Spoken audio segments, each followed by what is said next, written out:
العلي العظيم. أعوذ بالله السميع العليم من الشيطان اللعين الرجيم.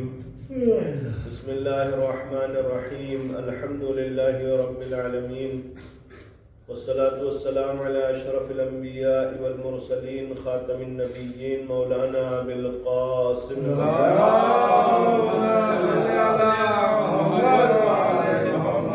وآله الطيبين الطاهرين المعصومين المظلومين، واللعنة الدائمة الباقية على أعدائهم أجمعين من يوم عداوتهم إلى قيام يوم الدين. أما بعد، فقد قال الله الحكيم في كتابه الكريم: بسم الله الرحمن الرحيم. إن الذين يؤذون الله ورسوله لعنهم الله في الدنيا والآخرة وأعد لهم عذابا مهينا. صلوات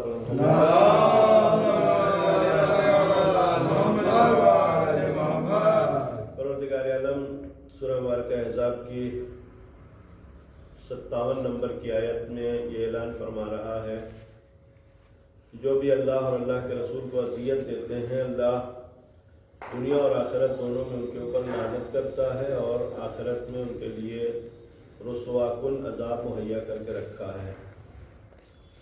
آیت کے ظاہر میں جناب فاطمہ زہرا سلام اللہ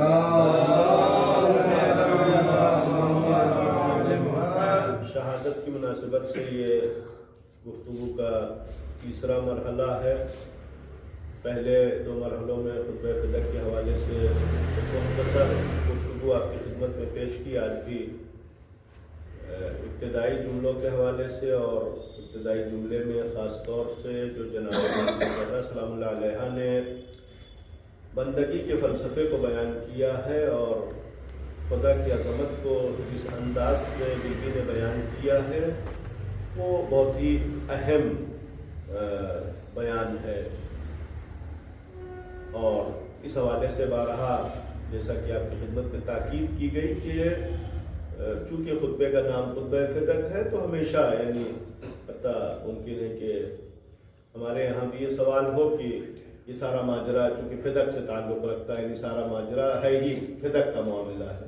اور بارہا عرض کیا کہ یہاں فدق کا کوئی معاملہ ہے نہیں، چونکہ روایت اس طریقے سے نقل کی گئی ہے اور جو واقعے کا پیش خیمہ تھا یا جو اس واقعے کا سبب بنا وہ یہ کہ جس وقت جناب فاطمہ زہرا کو یہ خبر ہوئی کہ حاکم نے ان کے کارندوں کو، ان کے جو ورکر تھے، ان کے جو مزدور تھے، ان کو ان زمینوں سے نکال دیا اور اپنے قبضے میں لے لیا، تو جناب فاطمہ زہرا گئی اپنے حق کو ثابت کرنے کے لیے.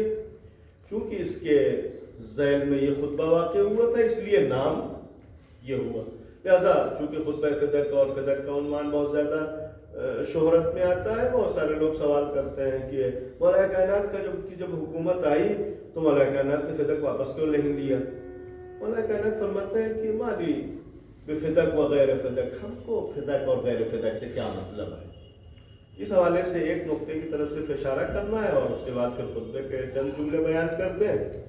مولا کائنات کی جب حکومت آئی تو ظاہر ہے کہ حکومت صرف ایک شام کا جو علاقہ تھا اسلامی حکومت کے حوالے سے وہ ایک غاصب معاویہ ابن ابو سفیان کے ہاتھ میں تھا. اس کے علاوہ باقی سب علاقہ ابتدائی طور پر امیر المومنین کے ہاتھ میں تھا اور خاص طور سے مدینہ تو امیر المومنین علیہ السلام کے ہاتھ میں آخر تک رہا، یعنی شہادت تک مدینے میں حکومت رہی. اس کا مطلب یہ ہے کہ فدق ان کے ہاتھ میں تھی، مولا کائنات کے ہاتھ میں. تو ظاہر ہے کہ واپس کیوں نہیں لیا، یہ جو سوال ہوتا ہے. اس حوالے سے امیر المومنین علیہ السلام کی جو پوری زندگی ہے وہ ایک الگ مرحلہ ہے، لیکن جو صرف اس حوالے سے جملہ پایا جاتا ہے اور جس سے انسان سمجھ سکتا ہے کہ فدق ہے کیا. ایک دن امیر المومنین جناب ابن عباس کو بلاتے ہیں، کہتے ہیں کہ عباس ہمارے جوتے کی قیمت کیا ہے؟ ابن عباس ہمارے جوتے کی قیمت کیا ہے؟ ابن عباس شاید مثلا بہت شرم کھا کے انہوں نے کہہ دیا ہوگا کہ ورنہ حقیقت یہ ہے کہ جواب جو جناب ابن عباس کا اگر ہم اپنے جملے میں کہیں تو یہ ہے کہ ٹکے کا بھی کوئی خریدے گا نہیں، یعنی آپ کے جوتے کی کوئی حیثیت نہیں رہ گئی، اتنی قیمت نہیں رہ گئی ہے کہ اس کو کوئی ٹکے کا بھی نہیں خریدے گا. جب جناب ابن عباس نے مولا کائنات کے جوتے کے حوالے سے عرض کیا کہ اس کی کوئی قیمت نہیں ہے، اس کو کوئی خریدار نہیں ملنے والا ہے۔ تو امیر المومنین علیہ السلام فرمائے کہ یہ جو حکومت ہم کو ملی ہے یہ ہمارے اس جوتے سے بھی زیادہ اہمیت نہیں رکھتی۔ تو اب اگر آپ پوری اسلامی مملکت کا حساب لگائیں، اتنی بڑی مملکت میں ایک فدق کی حیثیت ہی کیا ہے؟ ایک جوتے کے فیتے کی بھی قیمت فدق سے نہیں آتی ہے۔ لہذا امیر المومنین علیہ السلام کے لیے یہ کوئی دنیاوی مالیت اور اس کے زمین کے رقبے کے اعتبار سے اس کی کوئی حیثیت نہیں تھی، لہذا خطبے میں بھی بیان نہیں ہے۔ اور یہیں سے انسان اندازہ لگائے کہ اگر مثلا یہ جاگیر سے جڑا معاملہ ہوتا تو ظاہر ہے کہ ایک خاتون یا جو بھی اس کے خلاف جا رہا ہے گفتگو کرنے کے لیے، تو ایک خطابت کا انداز یہ ہوتا ہے کہ مثلا مان لیجیے کہ ابھی ہمیں امیر المومنین علیہ السلام کے حوالے سے تقریر کرنا ہو تو ہم اپنے خطبے میں امیر المومنین کے اوصاف بیان کریں گے۔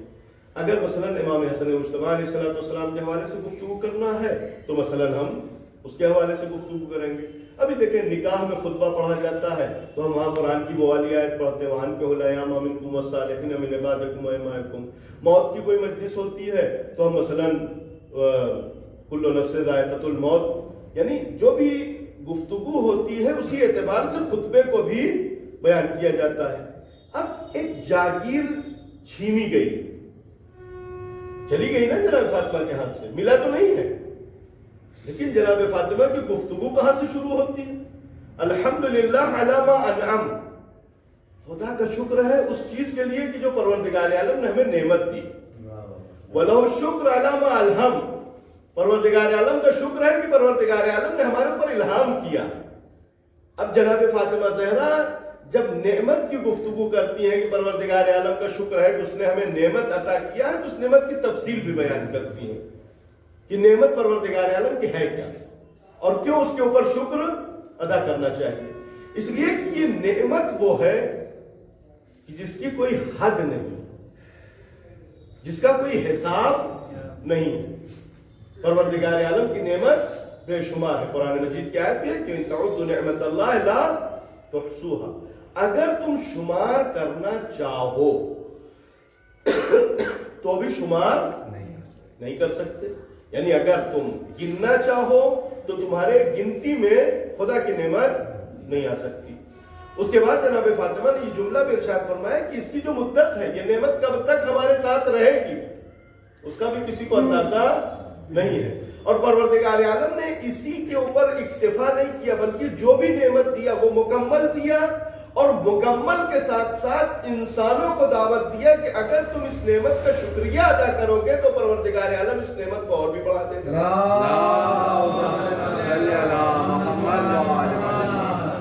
اب ظاہر ہے کہ اگر مسئلہ یہ ہوتا ہے کہ ایک چیز چھین گئی ہے تو ہم بھی جو ہے وہ اعوذ باللہ من غضب الجبار سے خطبہ شروع کرتے کہ پروردگار عالم کی لعنت ہو اس شخص کے اوپر کہ جس نے ہمارا حق چھین لیا ہے، خدا لعنت کرے اس انسان کے اوپر کہ جس نے فدق کو غصب کر لیا ہے، خدا لعنت کرے۔ مثلا یہاں سے گفتگو شروع ہوتی نہیں، ہم تو ثناء الہی کے ساتھ گفتگو شروع ہو رہی، اور یہ وہ معرفت پروردگار کا وہ مرحلہ ہے کہ جس کو انسان صرف تصور کر سکتا ہے، محسوس کر سکتا ہے کہ خدا کی ذات ایسے وقت میں بھی قابل حمد ہے۔ اگر انسان کے اوپر چھوٹی موٹی مشکل جب پڑتی ہے تو انسان سب سے پہلے کیا ناشکری کرنا شروع کرتا ہے کہ ارے خدا نے ہمارے ساتھ برا کر دیا، اللہ نے کیا کر دیا، ارے اللہ نے، کہتے ہیں کہ نہیں؟ لیکن یہاں مصیبتوں کا ایک سلسلہ ہے جناب فاطمہ زہرا۔ ایک فدق کا جاگیر کا غصب کرنے کا مسئلہ نہیں ہے صرف جناب فاطمہ کے ساتھ، آپ وفات پیغمبر کے بعد سارے مصائب سنتے رہتے ہیں، پیغمبر سے جو بے وفائیاں کی گئی، پیغمبر کا جو حق غصب کیا گیا، دین کو جو مٹانے کی کوشش کی گئی، یہ سب وہ زخم ہے جو نیزے اور تیر کی طرح جناب زہرا کے قلب پر چبھ رہے ہیں۔ ان تمام مصیبتوں کے باوجود جناب فاطمہ زہرا ہم تو شکر الہی کر رہی ہیں۔ کیوں؟ اس لیے کہ پروردگار عالم نے نعمتیں دی ہیں، مکمل دی ہیں، اور نعمتوں میں کوئی کمی نہیں رکھی ہے، اور یہ نعمتیں اتنی زیادہ ہیں کہ انسان کے حد و شمار میں نہیں ہے۔ اب یہ جناب فاطمہ زہرا نے جو یہ شکر اور حمد کیا ہے، اگر ہم یہاں چونکہ فدق کے مرحلے سے اگر ہم گفتگو کریں تو ایک جاگیر چھیننے کے اوپر یہ تو بہت چھوٹی بات ہے.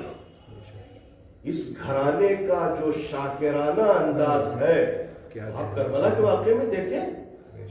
جناب زینب اپنے بھائی کے جنازے پہ کھڑی ہوتی ہے تو کہتے ہیں پروردگار ربنا تقبل منا ھذا القربان، پروردگار اس قربانی کو مجھ سے قبول کر لے. یعنی جہاں جان کو بھی اس طریقے سے پروردگار عالم کی بارگاہ میں پیش کیا جاتا ہے. کوفے میں ابن زیاد جناب زینب کو ورغلانے کی کوشش کرتا ہے، اور عام طور سے بہرحال اگر اس کے مقابلے میں ابن زیاد کا جو جملہ ہے اس کے مقابلے میں اگر کوئی انسان بہت ہی شرافت مندانہ اور بہت ہی ایمان سے بھرا جملہ ادا کرے گا تو ہم جیسا انسان جانتے ہیں کیا کہے گا کہ جب ابن زیاد نے کہا کہ تمہارے بھائی کے ساتھ اللہ نے جو کیا تم نے کیسا پایا، اگر بہت زیادہ بڑا مومن ہم جیسا ہوگا تو وہ بھی کہے گا کہ ارے ٹھیک ہے اللہ نے جو کچھ کیا ٹھیک ہی کیا. نہیں، جناب زینب ڈانٹ کے کہتی ہیں کہ اللہ نے ہمارے ساتھ یہ کون سی بات ہوئی؟ کہا کہ ما رأیت منہ الا جمیلا، خدا کی طرف سے ہم نے سب کچھ حسین و جمیل دیکھا ہے. یہ جو مصیبتیں ہیں یہ تیری طرف سے آئی ہیں، یہ خدا کی طرف سے نہیں ہے. جناب سید سجاد کے سامنے ابن زیاد کہتا ہے کہ تمہارے بھائی علی اکبر کو خدا نے قتل کر دیا. سید سجاد ڈانٹ کے کہتے ہیں خدا نے نہیں قتل کیا، تیرے لشکر والوں نے قتل کیا. یعنی ایک ایسے مرحلے میں جہاں انسان مصیبت زدہ ہو، جہاں شکوے کی زبان بہت آسانی سے کھل جاتی ہے، وہاں شاکرانہ انداز دیکھیں. انبیاء میں بھی یہ گویا مقام اور یہ عظمت نہیں پائی جاتی. آپ دیکھیں جناب یعقوب کے سامنے جب جناب یوسف کا تذکرہ کیا گیا، جناب یعقوب نے جملہ کہا انما اشکو بثی وحزنی الی اللہ. شکایت ہے لیکن لوگوں سے اس کے سامنے کیا کہنا، اللہ سے کریں گے. یعنی یہ کمال پیغمبر ہے کہ کم سے کم شکایت کا تذکرہ کرتے ہیں، اور یہ کمال زہرا ہے کہ حق چھن جانے کے بعد بھی ہم تو ثناء الہی کر رہی ہیں نعمت خدا کے اوپر. اللہ سبحان اللہ.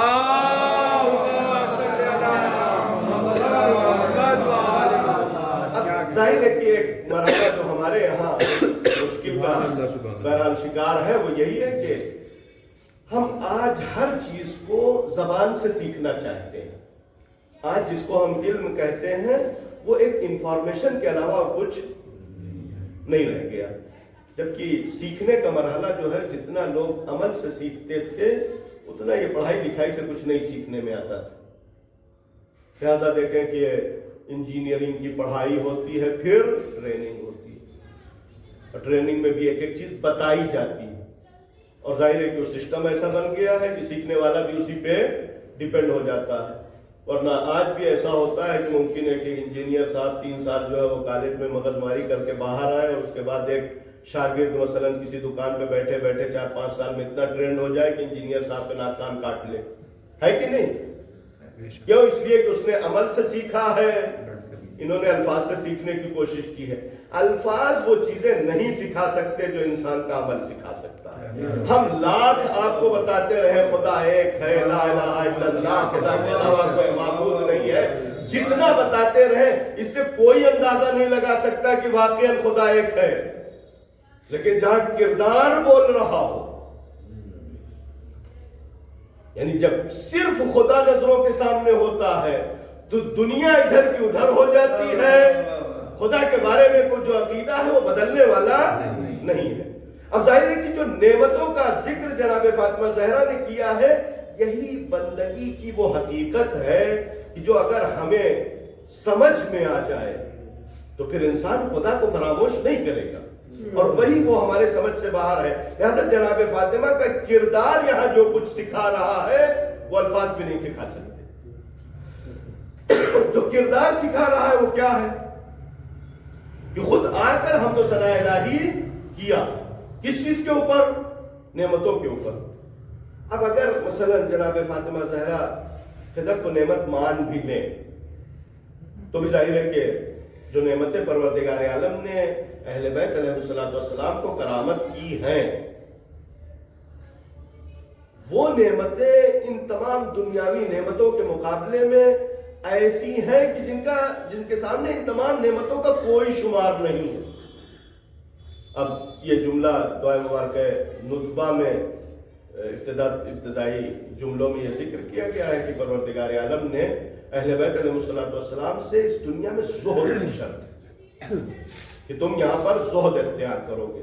زہد کا مفہوم یہ ہے کہ دنیا چھوڑنا نہیں، دنیا میں جو ہمارا حصہ ہے اس کو حاصل کر لینا ہے اور وہاں ہاتھ نہیں پھیلانا، پیر نہیں پھیلانا، یعنی جتنا حصہ ہے ہم نے حاصل کر لیا.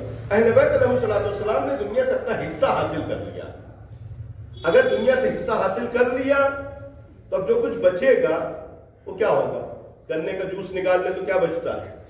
پھل کا جوس نکالنے کے بعد کیا بچتا ہے؟ تو جوس نکالنے کے بعد اگر جو بچتا ہے اس کو ہم کیا کہتے ہیں؟ کچرا کہتے ہیں. اس کو جو ہے وہ ہم ویسٹیج کہتے ہیں کہ نہیں؟ اہل بیت علیہ السلام نے اپنے دنیا سے اپنا حصہ لے لیا ہے. وہ کیا ہے؟ دنیا کو پروردگار عالم نے بنایا تھا کہ اس دنیا کے ذریعے انسان اپنی آخرت سنوار لے، اور وہ حصہ اہل بیت نے حاصل کر لیا. لہذا جو کچھ بھی بچے گا وہ دنیا والوں کی نظر میں چاہے جو کچھ بھی ہو، اہل بیت کی نظر میں اس کی کوئی حیثیت اور اہمیت نہیں ہوتی. لہذا ایک مثال آپ کی خدمت میں عرض کرے، بہت دن سے یہ مثال ذہن میں ہے.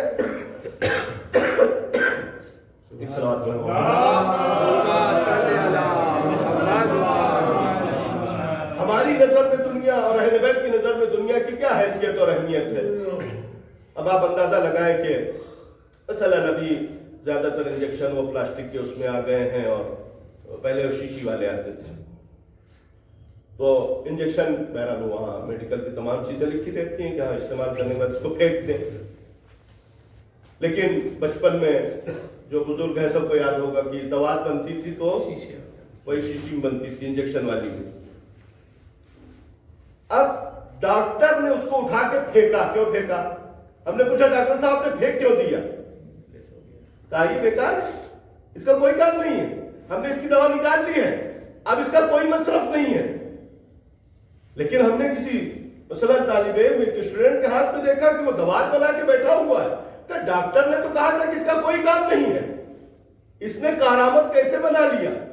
کہا ڈاکٹر نے اس کی دوا کی حیثیت اور اہمیت کو دیکھتے ہوئے یہ کہا تھا کہ کسی کام کی نہیں ہے.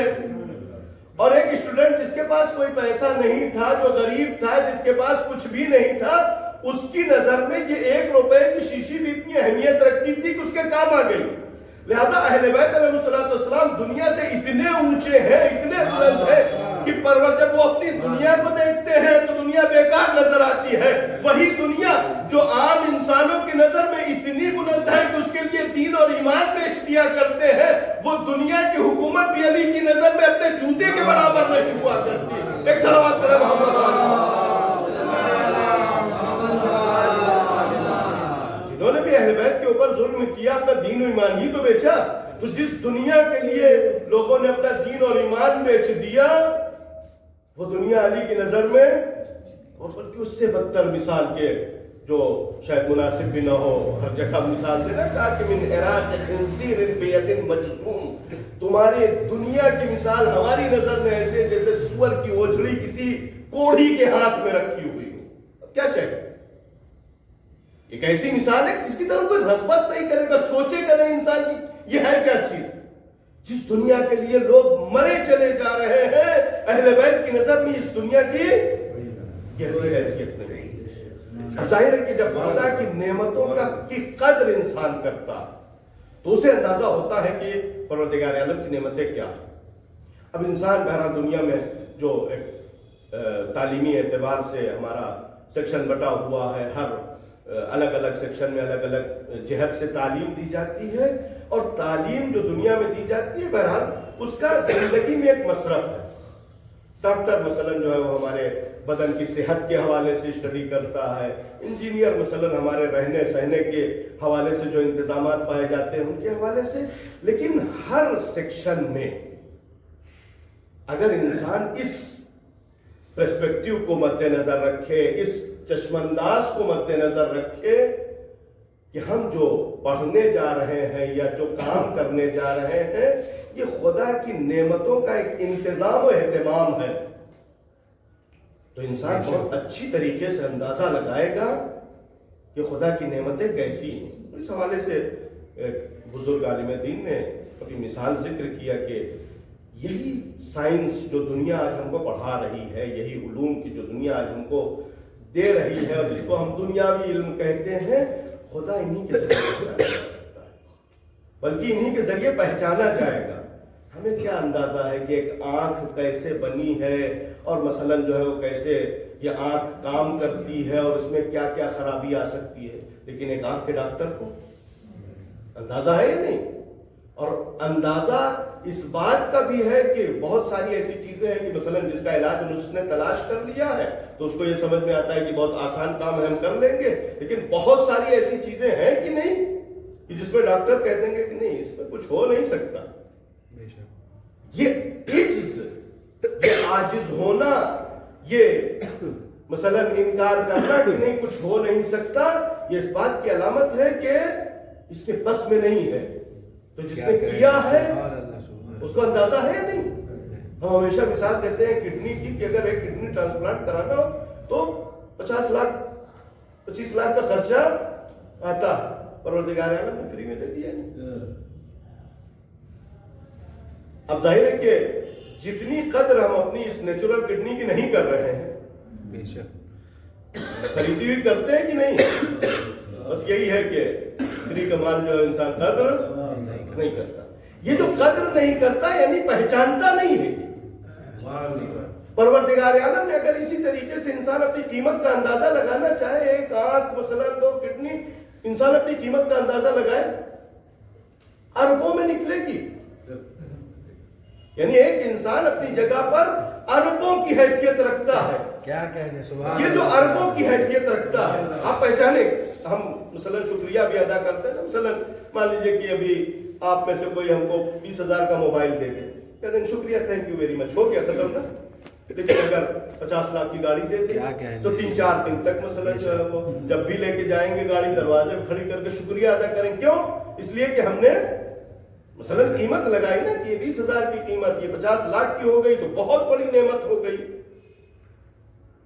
یہ پروردگار عالم کی طرف سے جو صبح شام 2 روٹی مل رہی ہے، اس کے لیے ہم نے کیا پیمنٹ کیا؟ اور ظاہر ہے کہ یہ ساری چیزیں وہ ہیں جو ہم محسوس کر رہے ہیں۔ پروردگار عالم نے اس دنیا میں 2 طرح کے نظام رکھے ہیں، ایک اس کا نظام رحمانی ہے، ایک یہ دنیا کا نظام۔ دنیا کے نظام میں کیا ہے اور یہیں سے ہماری بندگی کو جو ٹھیس پہنچی ہے وہ یہی ہے کہ ہر چیز کو ہم نے قیمت لگانا شروع کیا۔ ہم کس چیز کی قیمت پیمنٹ کر رہے ہیں وہ اگر ہم محسوس کر لیں تو ہمیں خدا کی نعمت کا اندازہ ہوگا، اور پھر وہاں خدا سمجھ میں آئے گا کہ ہمارا خدا سے تعلق ان چیزوں کی وجہ سے نہیں ہے۔ جو بھی چیزیں پروردگار عالم نے اس دنیا میں رکھی ہیں، دنیا کا جو سلسلہ ہے وہ سلسلہ لین دین کا ہے، لیکن جو رحمانی سلسلہ ہے اس میں لین دین نہیں ہے۔ جناب فاطمہ نے فرمایا کہ پروردگار عالم کی نعمتیں ایسی ہیں کہ جس کی کوئی جزا ادا نہیں کر سکتا، جس کی کوئی قیمت ادا نہیں کر سکتا ہے۔ اللہم صلی علی محمد وآل محمد، اللہم صلی علی محمد وآل محمد۔ ہم جس چیز کے عادی ہو گئے ہیں وہ یہ ہے کہ صبح اٹھے، گئے بریڈ لیا، دکان والے نے پیسہ دیا، دودھ لیا، پیسے لو، پھر اس کے بعد مثلاً ہم ڈاکٹر ہیں، پہنچ گئے وہاں، ہم نے دوا دیا، ہم نے کہا پیسے لو، پیسہ لیا۔ یہ جو دنیا کا نظام ہے، ظاہر ہے کہ خدا کا رحمانی نظام سے بالکل الگ ہے۔ خدا کا رحمانی نظام کیسے چلتا ہے، اور اس حوالے سے شاید پہلے بھی ہم یہاں گفتگو عرض کر چکا ہوں کہ ہم جو خدا کو نظر انداز کرتے ہیں صرف اسی بنیاد پر، اس کی نعمتوں کو ہم نے محسوس نہیں کیا، ہم نے اندازہ نہیں لگایا کبھی کہ خدا کی نعمتیں کیا ہے۔ اب ہمارے یہاں یہی جو مثال بڑی مشہور ہے نا کہ پیاسا کنویں کے پاس جاتا ہے، خدا کی رحمتوں کا سلسلہ ہے ہی ایسا کہ وہ رحمتیں ہم تک آئی ہیں، ہم رحمتوں کو حاصل کرنے نہیں گئے،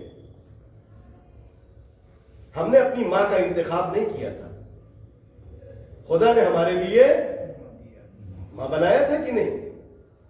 یہ ماں جس نے ہم کو پیدا کیا دودھ پلانے کے لیے ہمارے پاس آتی ہے، وہ اپنی جگہ پر بیٹھ کر انتظار نہیں کرتی کہ بچہ بھوکا ہوگا تو آئے گا، خود غرض ہوگی تو آئے گا، پیاسا کنویں کے پاس جاتا ہے، ہوتا ہے۔ یہ ایک نمونہ ہے صرف رحمت الہی کا۔ اس کے علاوہ جو نعمتیں ہم روزانہ، یہ میرے خیال سے 2014-15 کی بات ہے، اور شاید یہاں پر بھی مثال ہم ذکر کر چکے ہیں، اور صرف یادآوری کے لیے کسی مجلس میں ہم نے کہا کہ یہاں پر ہم بیٹھے ہوئے ہیں، کون سی ایسی چیز ہے کہ جو نہ ہو تو یہاں پر نہیں بیٹھ سکتے؟ اس سے بھی تھوڑا چھوٹی جگہ تھی وہ۔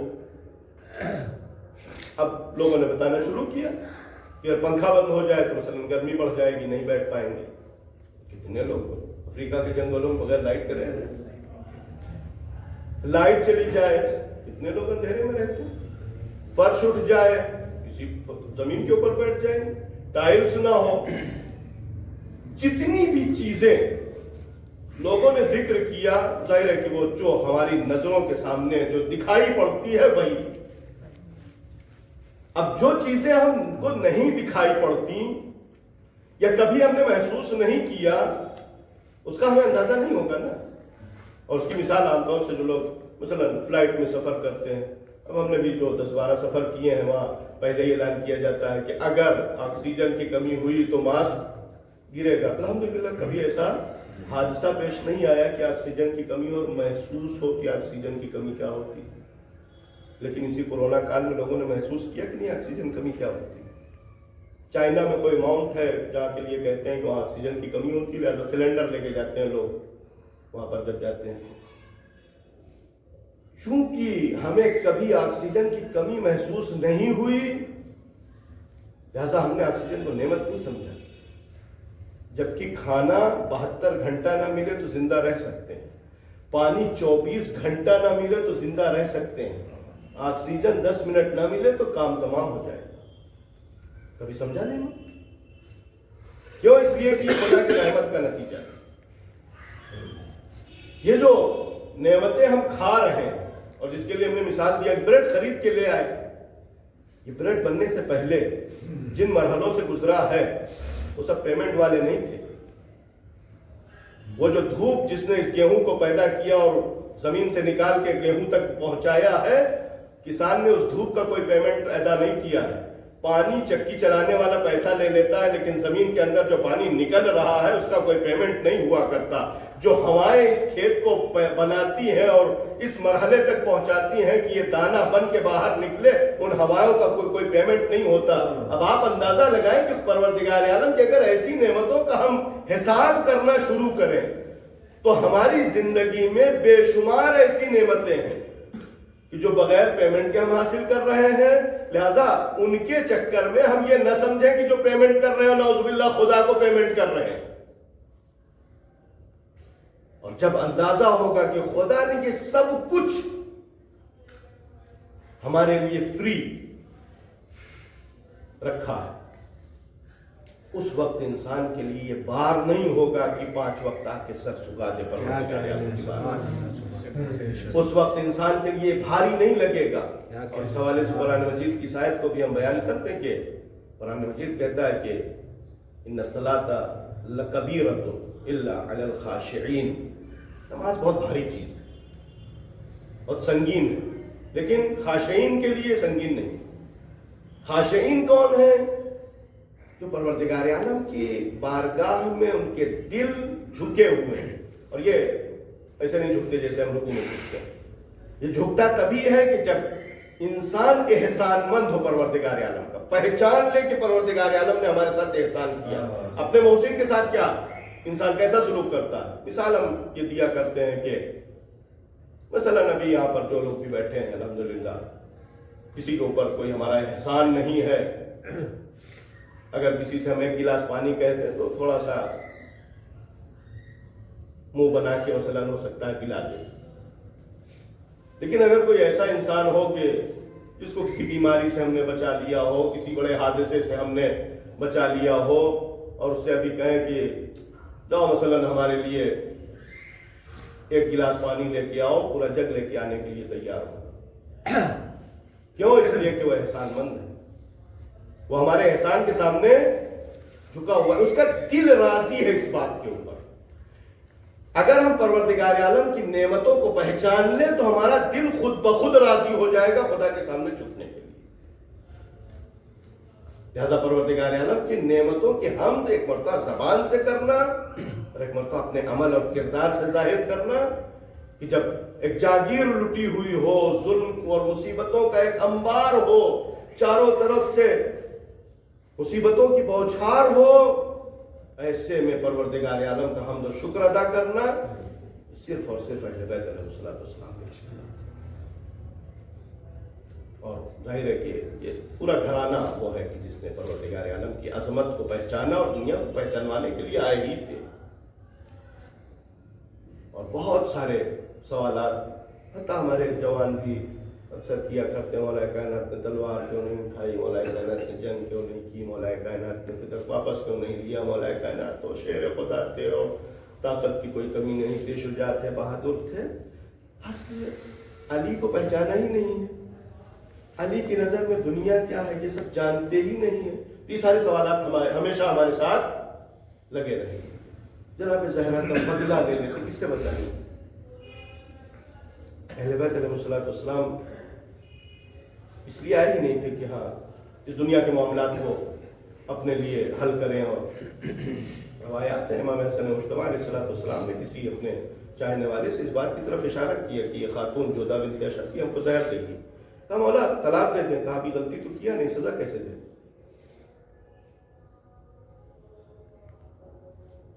تو ظالموں کے اوپر اگر مثلا سزا بھی دینا ہو اور کوئی، تو ایسی صورت میں حق بنتا ہے نا کہ جب اس نے ظلم کیا ہو۔ جو لوگ ہلاک ہو گئے، ظلم کر کے چلے گئے، ان کے بیٹوں کے اوپر ان کو بیٹوں کو سزا دینا، علی یہ کام کریں گے؟ روایات میں خلیفہ سیون کے قتل کے بعد مدینے میں ایرانیوں کا قتل عام کیا گیا۔ جو بھی ایرانی ہوتا تھا، کیونکہ مشہور یہ ہوا تھا کہ ایک ایرانی غلام نے قتل کیا ہے، قتل عام کیا گیا۔ اور ظاہر ہے کہ مسلمان اسی خو سے آشنا ہے، اسی کو اسلام سمجھتا ہے، بدلہ لے لیا۔ اور بدلہ کے حوالے سے بھی اہل بیت علیہ السلام کا جو مزاج ہے، جب آخرت پسندانہ ہوتا ہے نا، یہ روایات ہیں اس جہت سے کہ مثلا کوئی بھی ہمارے ساتھ ظلم ہوا، اب ہم سے یہ سوال کیا جائے کہ تم بدلہ لینا چاہتے ہو یا خدا کے اوپر معاملہ چھوڑنا چاہتے ہو؟ ہم جیسے لوگ کہیں گے کہ نہیں، بدلہ تو ہم ہی لیں گے، ہمارا دل ٹھنڈا ہوگا۔ لیکن جب خدا شناس ہوتے ہیں جو، تو کہیں گے نہیں، خدا لے لے تو بہتر۔ اور جب خدا لیتا ہے بدلہ، ظاہر ہے کہ اس کا بھی اندازہ نہیں۔ روایات میں جو کچھ بھی بیان کیا گیا ہے، انسان تو یہ کہتا ہے جب تک نظر کے سامنے نہ آ جائے، لیکن جن کے نظر کے سامنے ہے وہ اس بات پر راضی ہے کہ ہمارا بدلہ خدا کے ہاتھ۔ ایسا اہل بیت علیہ السلام نے اپنے بہت سارے معاملات خدا کے ہاتھ میں رکھے ہیں۔ امام حسین علیہ السلام یوں ہی طار اللہ نہیں، طار اللہ یعنی اس خون کا بدلہ خدا لے، اور یہ بدلہ کوئی لے بھی نہیں سکتا، اس لیے کہ امام حسین علیہ السلام کا خون، امام حسین علیہ السلام کی عظمت، روایات میں کہ جناب ابن عباس سے امام حسین علیہ السلام نے مکے میں پوچھا کہ ابن عباس ان کے بارے میں کیا خیال ہے کہ جنہوں نے اپنے نبی کے نواسے کو مدینے سے باہر کر دیا اور ان کے اوپر ظلم و ستم روا کی رکھا۔ امام حسین علیہ السلام نے جب یہ سوال کیا، جناب ابن عباس کہتے ہیں کہ مولا اگر میں اپنی دونوں ہاتھ میں تلوار لوں اور آپ کے دشمنوں کو ختم کرنا شروع کروں اور طلوع زمین سے آپ کے تمام دشمنوں کو ختم کر دوں، تو بھی میں مطمئن نہیں ہوں گا کہ آپ کا حق کا 10واں حصہ بھی ہم نے ادا کیا۔ تو جہاں سارے دشمنوں کے خاتمے کے بعد 10واں حصہ بھی حق کا ادا نہ ہوتا ہو، وہاں کوئی کیا سمجھتا ہے کہ جناب زہرا کے قاتل، جناب زہرا کے اوپر ظلم کرنے والے جناب زہرا کو، اور ہم بارہا عرض کیا اور پھر عرض کر رہے ہیں کہ ظلم، یہ جو ہم دنیاوی ظلم دیکھتے ہیں اور جسمانی ظلم دیکھتے ہیں، یہ مصیبتیں اہل بیت کے لیے مصیبت نہیں، بلکہ امام رضا علیہ السلام کے سے منسوب یہ شعر ہے کہ ارید حیات و یرید قتل۔ اہل بیت آئے تھے دنیا کو آباد کرنے کے لیے، لوگوں کی دنیا سنوارنے کے لیے، ان کی آخرت سنوارنے کے لیے، اور لوگوں نے ان کو برباد کرنے کی کوشش کی، ان کے اوپر ظلم کو کرنے کی کوشش کی. یہ احسان کرنا چاہتے ہیں، وہ ظلم سے اس کا بدلہ دیتے ہیں. جناب زہرا نے اگر مدینے میں جا کر لوگوں کو علی کی نصرت کے لیے دعوت دیا ہے تو دعوت کا مقصد یہ نہیں تھا کہ علی کرسی نشین ہو جائیں گے، حکومت ہمارے ہاتھ میں آ جائے گی. نہیں، اسی خطبہ فدق میں یہ جملہ ہے کہ اگر علی کے ہاتھوں میں یہ حکومت دے دیتے تو اس چشمے کا پانی پیتے کہ جو ان کو کبھی نصیب نہیں ہونے والا. لیکن ان کو علی کے انصاف سے ڈر تھا، علی کی عدالت سے ڈر تھا، ان کو اس بات سے ڈر تھا کہ علی خدا کے علاوہ کسی سے نہیں ڈرتے. اس لیے مولا کائنات کے اوپر روا رکھا. اور جناب فاطمہ کی اس مکان، اس جگہ کی عظمت کے لیے کیا یہی کم ہے؟ نہیں ہے کہ آج دنیا صحابیوں کے بڑے چرچے کرتی، صحابی پیغمبر، صحابہ پیغمبر، صحابہ. یہ وہ مکان ہے، یہ وہ جگہ ہے کہ جہاں صحابی آ کے رک جاتا ہے. پیغمبر کے ساتھ بھی ہو تو بغیر زہرا کی اجازت کے گھر میں داخلہ ممکن نہیں ہے. پیغمبر کے ساتھ آنے والا صحابی پیغمبر کہتے بیٹی گھر میں آ جائے گا، بابا گھر آپ کا ہے، آپ آ جائے. کہا بیٹی ہمارے ساتھ ایک صحابی ہے. کہا کہ بابا آپ تو معلوم ہے کہ گھر میں وسعت نہیں ہے اتنی، اور ایک چادر ہے. پیغمبر نے کہا کہ بیٹی صحابی نابینا ہے. جناب زہرا کی حیا، جناب زہرا کا پردہ، جناب زہرا کا حجاب.